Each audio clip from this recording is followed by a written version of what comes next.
Ассаламу алейкум ва рахматуллахи ва баракатух. Цикл материалов, созданных руководством Комитета ингушской независимости по экономике, развитию независимой Ингушетии, хотя лично я надеюсь, что в будущем мы избавимся от разных русских названий, типа Ингушетия, Ингуши, а будут нормальные человеческие названия. Галгайче или Галгаймохк, Галгай. Понимая, что для москвичей и рязанцев это будет непроизносимо. Но ничего страшного. Скрипя сердце, мы это переживем. Шучу, не скрипя сердце.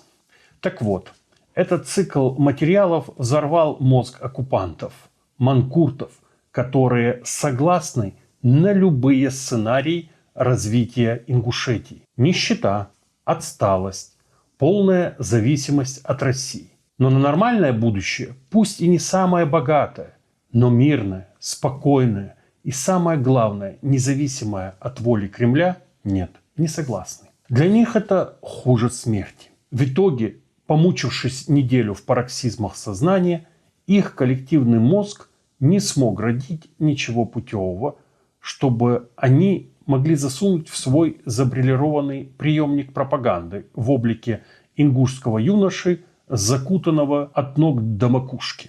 Чтобы никто не узнал модель их радиоточки. Ну а дальше юноша не только с забриллированными глазами, но и мозгом выдал такое, что, безусловно, требует перевода на человеческий язык. Благо, в Комитете ингушской независимости достаточно людей с хорошим образованием, чтобы перевести этот 23-минутный опус на человеческий язык. Так вот, это повесть о том, как один маленький ингушский мальчик читает текст, написанный ему большими русскими дядями. О том, почему рабство лучше свободы. Да это целый манифест раба. 23 минуты стенаний о том, как сладко жить под кремлевским ОПГ. Большим государством. О, как манкурты любят свои цепи. И как ненавидят нас. Это просто поразительно, как манкурты гордятся тем, что они ничто. Именно о таких говорят. В каждом народе есть те, кто пашет, кто учит, кто строит. И есть те, кто встает в полный рост, чтобы поклониться. Это не просто рабы. Это лакеи рабства. Они не просто терпят цепи, они поют им оды. Их цель – сломать веру в свободу. Их манкуртов логика такова. На свободе холодно, а в тюрьме кормят. Большие – это бандиты, маленькие, то бишь мы, их проститутки. И это нормально. Независимость – утопия. Рабство – счастье. Цифры не важны, главное – стабильность. Ингуши – это пешки. И так должно быть. Но знаете, даже некоторые пешки доходят до конца доски и становятся ферзями. А вы, манкурты, лежите на второй клетке и кричите: «Зачем сопротивляться? Мы же пешки. Мы никто.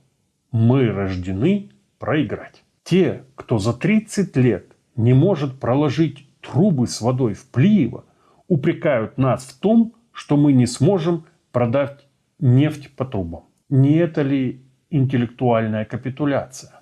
В манкуртском видео нет логики. Там только страх, замаскированный под здравый смысл. Нет анализа. Там цинизм, замаскированный под мудрость. Особенно порадовал куплет про Саида Кутба. Вы что там, Генри Киссинджера начитались?